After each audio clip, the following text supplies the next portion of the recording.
how to become an entrepreneur and change the world. So I think in entrepreneurship, innovation happens when we really consult profoundly about whether or not what we're doing is actually making the kind of difference we're trying to make. And if we're honest about that, and we are not prejudiced against what truths we'll take and what we won't, but we really look thoroughly at that, then we'll be able to achieve greatness, I think.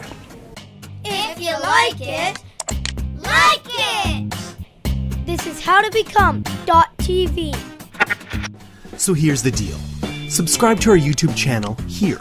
Once a month, a YouTube subscriber will be chosen to meet with a professional recruiter. This recruiter will help you produce an outstanding resume for that killer job. Great resume, great job. And it's free. Subscribe here on YouTube. Hello, my name is Gord Naylor, and I am the Executive Director of Hats Off Specialized Services, Inc. What do you want to be when you grow up? Probably the number one most important piece of advice is to make sure you've done your homework, like you've really figured out from a practical point of view how this is going to make money. It's easy to have a good idea, everybody likes it, but nobody's actually figured out practically, would they pay for it? And that's the kind of question I'd be asking you. So if this was there, would you pay for it?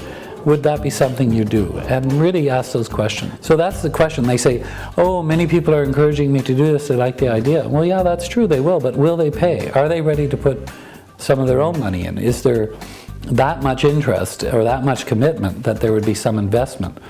And if that isn't there, then I think you have to talk to a lot of people to see where that interest is. Tell us more! We have to understand what our values are, what it is that we really believe in, what is really meaningful to us.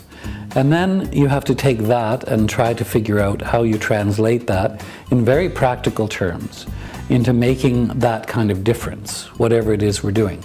So there has to be good coherence between what our belief and values are, what we really think are important, and what it is we want to invest in our work.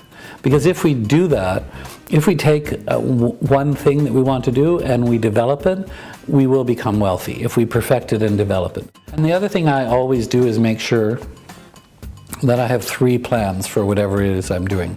So if I'm buying a property, I'm going to have A use, B use, and C use. So that if anything doesn't work, you can change and be flexible about that use. But you've already anticipated other opportunities, so you don't find yourself with a failing business and adding failing properties on top of that and other things. I think it's always good to have plan A, B, and C for whatever you do.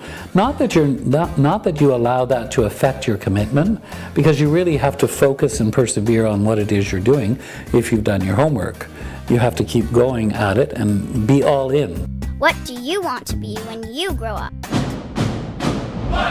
Subscribe here on YouTube. This is howtobecome.tv.